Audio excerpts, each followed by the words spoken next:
ایک ہمارے بھائی ہیں، انہوں نے اس لفظ کے بارے میں پوچھا ہے کہ اس لفظ کو ہم کیسے ادا کریں گے. تو یہ سورۃ المحمد ہے اور آیت نمبر 3 ہے، اس میں ایک لفظ ہے، یہ اس کے بارے میں جانتے ہیں کہ اس کو کیسے پڑھیں گے. اللہ پاک سب کے لیے آسانیاں فرمائے. پہلے اس کے ہجے کرتے ہیں. فا زبر فا، حمزہ میم زیر ام. وہ الف جس کے اوپر زبر زیر پیش ہو اس الف کو ہم حمزہ پڑھتے ہیں، یہاں پر حمزہ پڑھیں گے. حمزہ کو جب میم سے ملائیں گے تو ایم، تھوڑی دیر آواز کو کھینچیں گے، ناک میں تھوڑی دیر آواز کو روکیں گے. فا ایم، یہاں پر جو قاعدہ اپلائی ہو رہا ہے فارمولہ وہ بھی دیکھ لیجئے. یہاں پر تشدد آیا، میم کے اوپر جو ہے وہ تشدد ہے، اور آگے نون آ رہا ہے اس کے اوپر بھی تشدد ہے. یہاں پر بھی غنہ ہوگا اور یہاں پر بھی غنہ ہوگا. اب غنہ کس کو کہتے ہیں اور تشدد کا قاعدہ کیا ہے یہ دیکھ لیجئے کہ یہاں پر ہے تشدد کی آواز میں ایک قسم کی سختی ہوتی ہے، یعنی کہ تشدد والا حرف جب بھی پڑھیں گے اس میں ایک قسم کی سختی پائی جاتی ہے.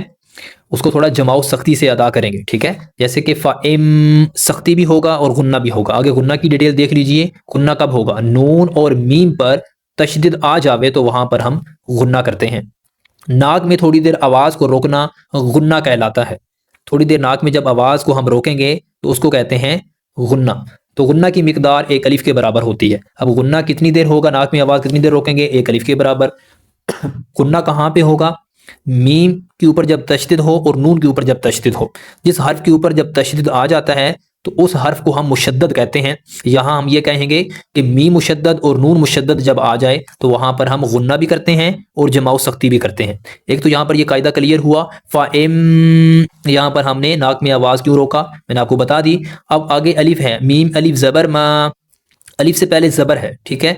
دوسرا جہاں پہ تشدد کا جو قاعدہ ہوتا ہے اب وہ یہ ہے کہ تشدد والا جو حرف ہے وہ 2 مرتبہ پڑھتے ہیں. ایک مرتبہ پہلے والی حرف کی حرکت کے ساتھ ملا کر پڑھا جاتا ہے اور دوسری مرتبہ تشدد والا حرف اپنی حرکت کے ساتھ دوبارہ پڑھتے ہیں. اب یہاں پر جو ہے الف سے پہلے زبر ہے تو الف حروف مدہ ہے. حروف مدہ آپ دوستوں کو پتا ہوگا 3 ہوتے ہیں، الف واو اور یا. لیکن یہاں پر ہم الف مدہ پڑھ رہے ہیں، باقی ڈیٹیل کبھی کسی اور ویڈیو میں دیکھیں گے حروف مدہ کی. الف سے پہلے زبر آ جاوے تو الف حروف مدہ ہے، تو زبر کو ہم ایک الف کے برابر کھینچیں گے، ٹھیک ہے. فا ام، اب یہاں پر ہم نے ام کیوں کھینچا؟ کیونکہ یہ غنہ تھا، اور ماں کو اس لیے کھینچا کیونکہ حروف مدہ آ رہا ہے. آگے میم کو نون سے ملائیں گے، میم نون زبر من. ہم ڈیٹیل پڑھ چکے ہیں کہ غنہ کیوں ہو رہا ہے نون کے اوپر، کیونکہ تشدد ہے، ٹھیک ہے. فَإِمَّا مَن، اب یہاں نون کے اوپر 2 زبر ہیں اور چھوٹا سا اوپر میم بھی آپ کو نظر آ رہا ہے. اس پہ یہاں پہ جو قاعدہ اور فارمولہ جو اپلائی ہوگا وہ ہے اقلاب کا. اقلاب میں آپ دوستوں کو دکھا دیتا ہوں یہ کیا ہوتا ہے اور یہ کب ہوتا ہے. تنوین یا نون ساکن پر یہ قاعدہ اپلائی ہوتا ہے. اب تنوین کس کو کہتے ہیں؟ 2 زبر 2 زیر 2 پیش کو تنوین کہتے ہیں. جیسے نون کے اوپر 2 زبر ہیں تو یہاں پر تنوین آیا ہے تو یہ قاعدہ اپلائی ہوگا. تنوین اور نون ساکن جب آتے ہیں تو اس کے بعد کیا حرف ہو؟ تنوین.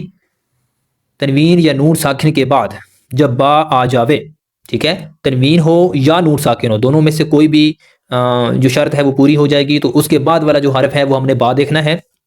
جیسے تنوین ہے اور اس کے بعد با آ رہا ہے، یہاں پر یہ فارمولہ اپلائی ہوگا اس لیے کیونکہ اس کا جو قاعدہ ہے وہ پورا ہو رہا ہے. تنوین یا نون ساکن کے بعد با آئے تو نون کو میم سے بدل کر غنہ اور اخفا کے ساتھ پڑھیں گے. آپ کو یہاں واضح ہو گیا ہوگا. تنوین یا نون ساکن کے بعد با کا جب حرف آئے گا تو وہاں پر نون کی آواز بدل جائے گی میم کے اندر، تو اس کو اقلاب کہتے ہیں. تو ہم ادھر یہ مثالیں بھی لکھی ہوئی ہیں، میں نے یہاں پہ آپ دوستوں کو بتا دیتا ہوں. یہاں پر ہے تنوین اور اس سے آگے با آ رہا ہے. اگر یہاں پر میم نہ بھی لکھا ہوتا، فارمولہ اگر پتا ہوتا تو ہم نے پھر بھی یہاں پر ہم نے میم پڑھنا تھا. اب میم کو کیسے پڑھیں گے؟ جو نون کی آواز آ رہی ہے، جیسے میم کو جب 2 زبر سے ملاتے ہیں تو میم 2 زبر من ہے. اب جب نون کو ہم نے تبدیل کرنا ہے میم کے اندر، اس لیے میم یہاں پر لکھا گیا ہے تاکہ پڑھنے میں سمجھنے میں آسانی ہو. نون میم 2 زبر نم، نون کو میم سے ملائیں گے، ٹھیک ہے، نم. یہاں پر کیا ہو رہا ہے؟ اقلاب ہو رہا ہے. نون کی آواز میم میں تبدیل ہو جائے گی. کیوں؟ تنوین کے بعد با آیا.